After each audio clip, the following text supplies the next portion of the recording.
আজকে অনেক দিন পর আবার লাইভে এলাম।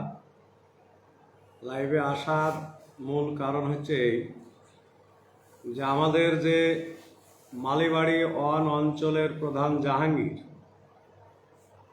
সে অনেক দিন থেকেই পার্টি বিরোধী আচরণ করে বেড়াচ্ছে আর কি। কারণ তার মনের একটা কষ্ট, যন্ত্রণা, পাগল হয়ে গেছে। কারণ হচ্ছে যে গত যে পঞ্চায়েত নির্বাচন হয়েছিল 2018 সালে, সেই নির্বাচনে কিন্তু ভোট করে উনি হয়নি। ভোটে জিতার পরে 5 বছরে অনেক কিছু তার হয়েছে। এই যে কথাটা বলছিল না, বলার সময় যে আমার বাপ 40 বিঘা জমি বিক্রি করে সিপিএম পার্টির বিরুদ্ধে লড়াই আন্দোলন করেছে। আদৌ ওর বাপের কত বিঘা জমি ছিল, আর একটা মানুষ জমি বিক্রি করে পার্টি করেছে না তার চলার কোনো কি ছিল সেটা তার জানে। সেটা এখন মৃত ব্যক্তি, যোদ্ধার মানুষ, তো তাদের যে কি পরিস্থিতি ছিল সেটা তখনকার বিষয়। এই কথাটা তোলার কারণ হচ্ছে যে ওই জমি বিক্রিটা ও নিজেই বলছে যে আমাদের কিচ্ছু ছিল না, নিঃস্ব। 40 বিঘা সম্পত্তি সমস্তই বিক্রি করে দিয়েছিল। তারপরে তার একটা খড়ের বাড়ি ছিল। প্রধান হওয়ার পরে তার বাড়ি যদি এখন দেখেন তো তাজমহল। 5 বছরে বাড়িটাকে তাজমহল বানিয়েছে, অনেক জমি জায়গা কিনেছে।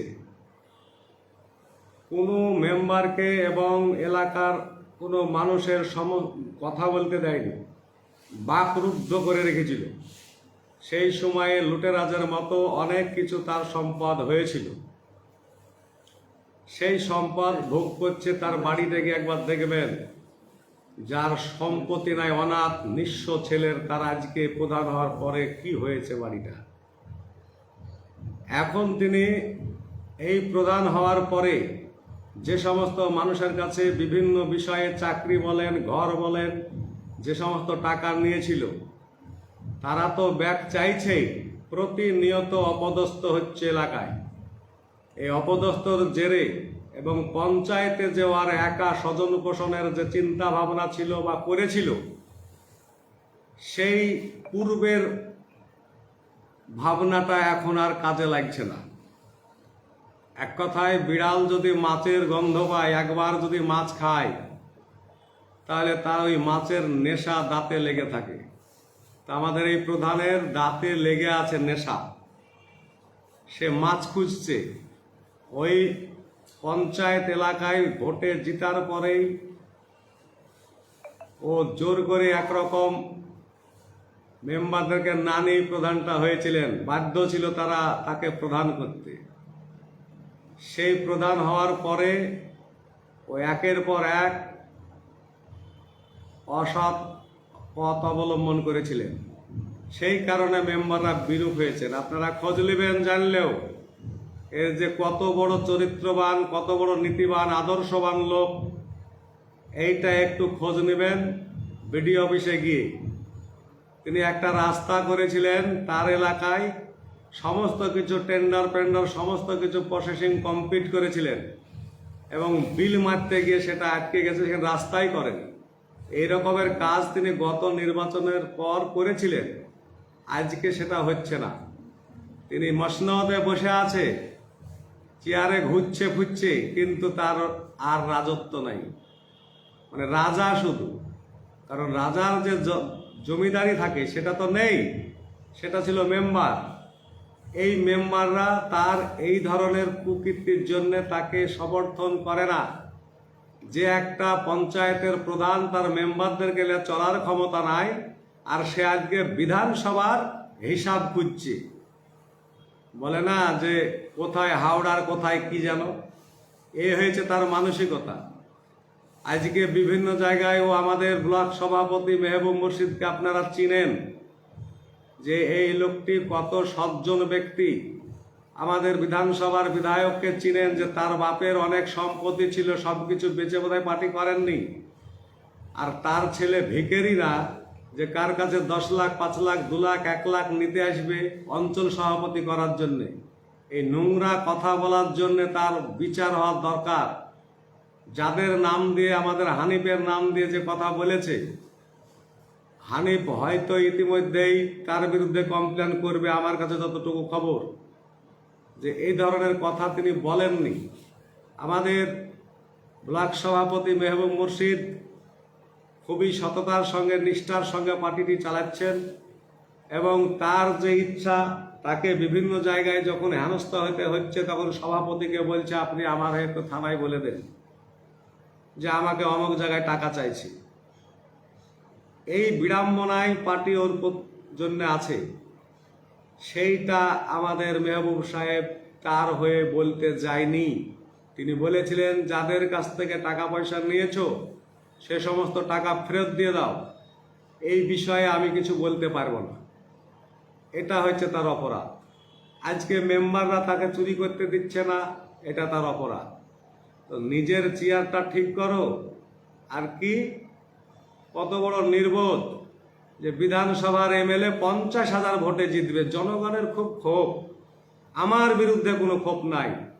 আরে তোমার মেম্বারই তো ঠিক নাই, তোমার বিরুদ্ধে ক্ষোভ আছে কিনা তুমি জানো না। আর এইদিকে বিধানসভা নির্বাচন নিয়ে আজকে তুমি বলছো যে সমীক হোসেন ভালো না, মানুষ পছন্দ করছে না। খুব ভালো কথা। তাইলে লোকসভায় ভোটে দাঁড়িয়েছিল কে? এমপি আবু তাহের খান। তো এমপি আবু তাহের খানের ভোটটা, আবু তাহের মুখটা কি খুবই কমা ছিল? মানবিক মুখ। তাকে দুহাত ভরে ভোট দিয়ে বিপুল ভোটে জয়যুক্ত করেছে। আর তোমার ভোটে কত ভোটে হারিয়েছিলে? তোমার নিজ বুথে একটা প্রধান তোমাকে লজ্জা করে না যে আমার নিজে প্রধান, আমি একটা লোকসভা ভোটে, সেই ভোটে লিড হয় না, 300 ভোটে পরাস্ত হও তুমি প্রধান, তুমি অঞ্চল সভাপতি, মানে দুটোই থাকবে। একই ব্যক্তি ডবল রোল, একদিকে প্রধান অপরদিকে অঞ্চল সভাপতি। আপনি দেখারও নাই, করারও নাই কিছু। আর সেটা নিয়ে যে ভোগ করবে সেটা এখন হচ্ছে না। এই যন্ত্রণা ভোগ করছো তুমি, এই যন্ত্রণায় পাগল হয়ে গেছো। আজকে মনে হচ্ছে তুমি মাথা তো ঠিক নেই, এবং মানসিক বিকারও ঘটেছে। কি যে সব, হয়তো কালকের কথা শুনে মনে হলো, যেভাবে ফোনের আওয়াজটা শুনলাম, কোথাও কোনো জায়গায় হয়তো রঙিন টঙিন পানি খাইটাই কিনে, তারও ঠিক নাই। কথাবার্তা শুনে আমার তাই মনে হলো, কিন্তু সে বিষয়ে যাচ্ছে না। তার ব্যক্তিগত জীবন যা খুশি তাই বল, ও নিয়ে আমার কোনো চাপ নেই। কিন্তু একটা বিধায়ক সম্বন্ধে এই ধরনের কথা বলা, তোমার অঞ্চলে কেন হারলে?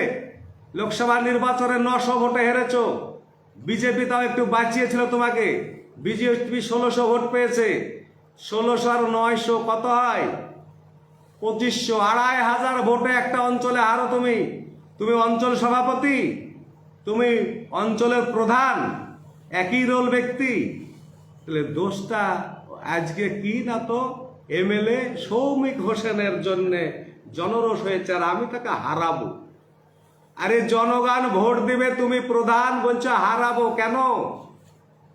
তোমাকে হারাতে আসতে হয়েছে। তোমার যে মত, সে মতটাকে মানুষকে বিভ্রান্ত সৃষ্টি করে ওই অঞ্চলে যাতে লিড না হয় তার ব্যবস্থা করার জন্য তোমাকে নামতে হচ্ছে।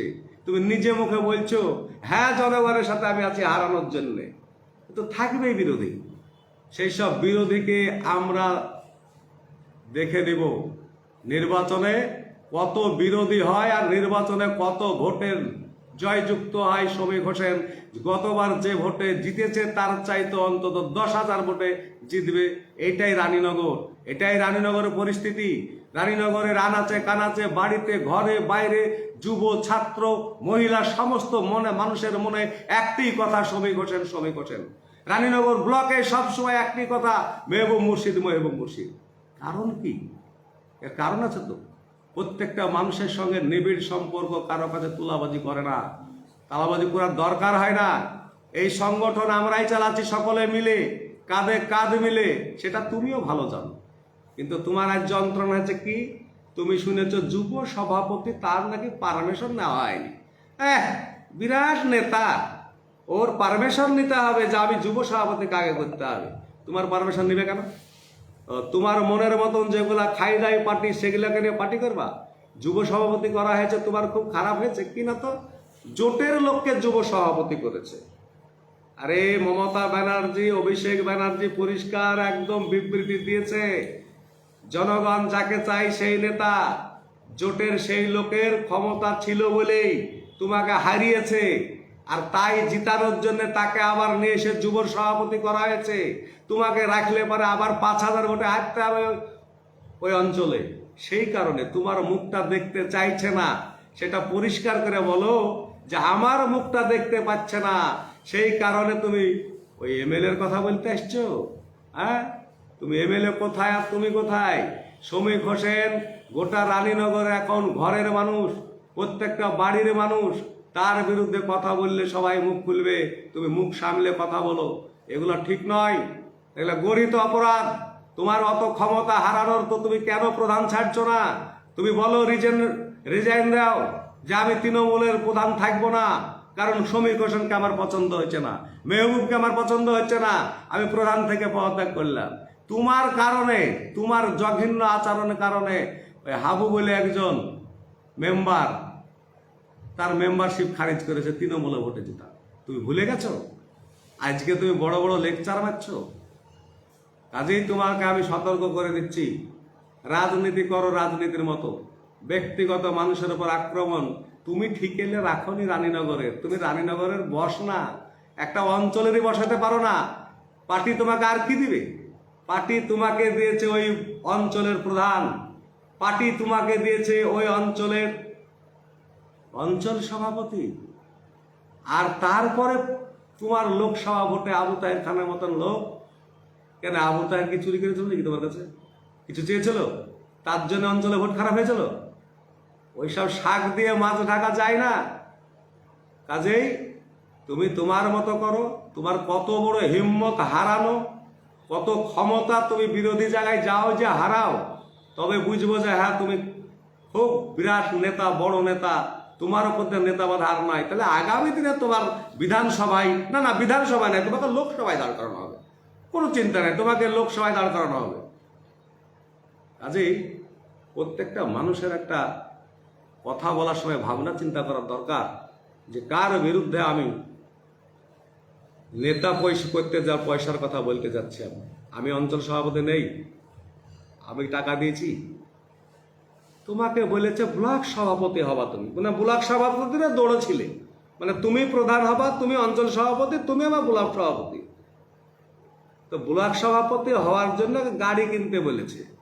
আর একটু ঘুরিয়ে তো বলতে যে এমএলএ গাড়ি চেয়েছে, সেটা ভাই কিছু বলনি। তুমি এটাও বলতে পারবে, তুমি তোমার যা কথাবার্তা ছিরি।